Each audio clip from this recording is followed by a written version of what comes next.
Os alunos da Faculdade de Direito estiveram no Tribunal Regional do Trabalho da 15ª Região de Campinas. Este é o segundo maior tribunal do país e conta com 55 desembargadores, 153 varas trabalhistas, além de cuidar de 95% dos processos trabalhistas do Estado. Os estudantes conheceram o trabalho dos desembargadores e também acompanharam as sessões de julgamento, como a de dissídio individual. O professor de Prática do Trabalho da FAD, o desembargador João Batista Martins César, trabalha no local e foi quem ajudou a organizar a visita ao TRT. Ele explicou como funcionam as sessões de debate. As sessões no tribunal, normalmente elas acontecem um número grande de processos que são levados a julgamento e só há debate no plenário dos processos em que ou os juízes previamente já estudaram os processos e apontaram divergências, aí se discute, se debate esse processo, ou quando há sustentação oral.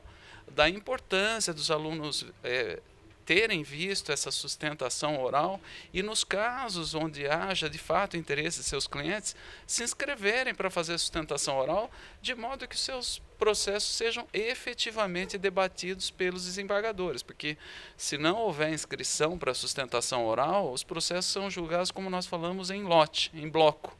Então, o processo do número 1 ao 50, não há divergência? Não. Então, estão julgados.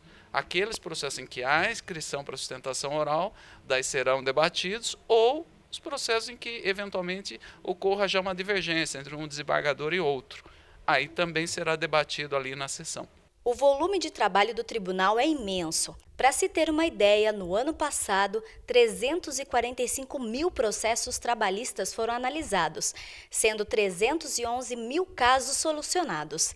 Várias cidades do estado têm seus recursos julgados no TRT da 15ª Região, como Sorocaba.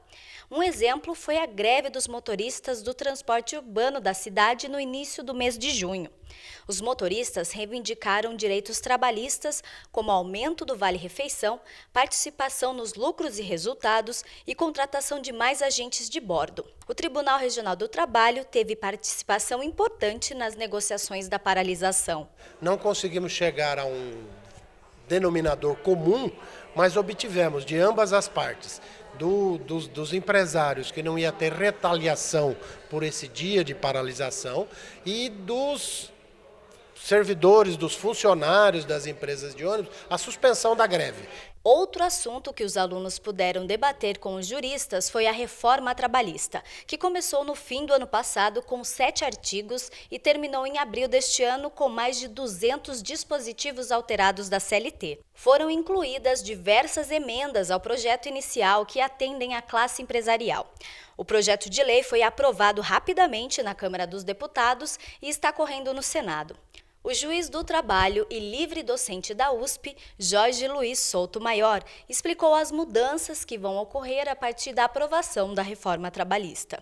Um projeto de lei que atende exclusivamente aos interesses do grande conglomerado econômico, sempre no sentido contrário daquilo que se diz, de que vai modernizar as relações de trabalho, de que vai melhorar, ampliar o emprego, de que vai facilitar a vida dos trabalhadores. Na verdade, o projeto todo ele é pautado por uma lógica contrária a esta, ou seja, ele vai precarizar o emprego, não vai gerar empregos, vai aumentar o sofrimento no trabalho.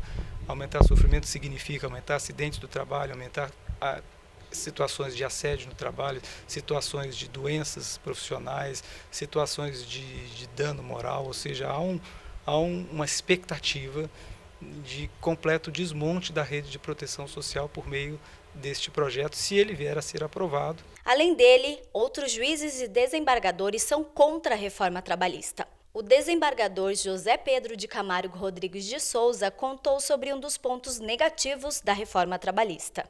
Esta reforma peca e gravemente porque não aborda a questão da representação sindical. Nós continuamos com um modelo sindical do século passado, da era Vargas, que tinha o reflexo da intervenção do Estado nos sindicatos E isso foi um pouco mascarado, mas continua, por exemplo, a questão da unicidade sindical, ou seja, não há a liberdade sindical verdadeira. A reforma trabalhista muda a responsabilidade do empregado dentro do direito do trabalho, segundo os desembargadores. O espírito de quem propôs a reforma é jogar nos ombros do trabalhador a responsabilidade por todos os riscos da atividade, o que é absolutamente contrário ao direito do trabalho, porque o direito do trabalho, o risco da atividade é de quem resolve ser empresário, quer iniciar um negócio. Está no artigo 2º da CLT. E aí eles estão transferindo tudo para o trabalhador, a ponto de que algumas pessoas estão dizendo que agora nós vamos ter o direito empresarial do trabalho. Vários assuntos envolvendo matéria trabalhista foram abordados com os jovens. Os alunos da FAD assistiram os julgamentos, conversaram com os desembargadores e aprenderam mais sobre o direito do trabalho, mas desta vez na prática. A visita foi bem produtiva, a gente conseguiu ver bastante coisa a respeito dos julgamentos aqui, dos desembargadores. Eles deram uma explicação bem bacana para a gente do que estava acontecendo. Eu acho que é uma visita que vale a pena o pessoal da FAD na próxima vir também. É a primeira vez que eu venho aqui, então foi bastante produtivo participar, né, assistir um julgamento, né, e das matérias que ali foram tratadas. Eu gostei de ver a sessão, ver os desembargadores julgando, porque vários institutos do direito eles se unem, não só o direito do trabalho. Então eu pude ver várias expressões que eu já tinha estudado, todos juntos ali. Eu me surpreendi muito, na verdade, porque por não ter muito contato jurídico, nossa, foi incrível. Adorei, gostei muito.